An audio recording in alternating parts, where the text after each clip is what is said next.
শোলা দিয়ে তৈরি শঙ্কু আকৃতির মাথার টোপরে ভূমির বাইরের দিকের ব্যাসের দৈর্ঘ্য 21 সেন্টিমিটার। টোপরটি উপরিভাগ রাংতা দিয়ে মুড়তে প্রতি বর্গমিটার 10 পয়সা 57 টাকা 75 পয়সা খরচ পড়ে। টোপরটির উচ্চতা তির্যক উচ্চতা হিসাব করে দেখি।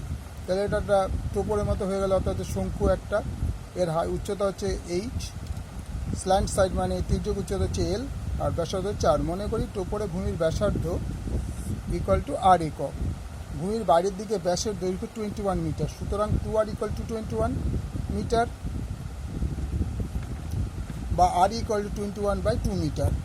টোপরটি রাংতা দিয়ে মুড়তে, অর্থাৎ টোপরটি চারপাশে, তার মানে পার্শ্বতল ক্ষেত্রফল করতে হবে।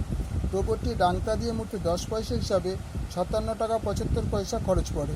তার টোপরটি পার্শ্বতলের ক্ষেত্রফল কী হবে? মোট টাকা থেকে প্রতি মিটারে কত খরচ সেটা ডিভাইড করলে তোমার পেয়ে যাচ্ছে 5,775 পয়সা বাই 10 বর্গ সেন্টিমিটার। তাহলে পাই আর ইকুয়াল টু এটা, পাই মানে 22/7, আর মানে 21/2, আর এল ইকুয়াল টু 5775/10 বর্গ সেমি। তো এল ইকুয়াল টু আমাদের এখানে কাটাকুটি করে বেরিয়ে গেল 17.5। তার তির্যক উচ্চতা হয়ে গেল 17.5 সেমি। তাহলে আমরা একটা ফর্মুলা জানি নর্মাল উচ্চতা বার করার জন্য, অর্থাৎ এইচটা বার করার জন্য, এইচ স্কোয়ার ইকুয়াল টু উচ্চতা স্কোয়ার ইকুয়াল টু তির্যক উচ্চতা স্কোয়ার প্লাস ব্যাসার্ধ স্কোয়ার। আর উচ্চতা হচ্ছে H square equal to L square plus R square minus R square, H √/L square minus R square. তাহলে এল ইকুয়াল টু আমরা কত পেয়েছিলাম? 17.5। তাহলে √17.5 তার স্কোয়ার, আর আর কত পেয়েছিলাম? 10.5। আর আমরা পেয়েছিলাম 10.5, তো 10.5 তার স্কোয়ার।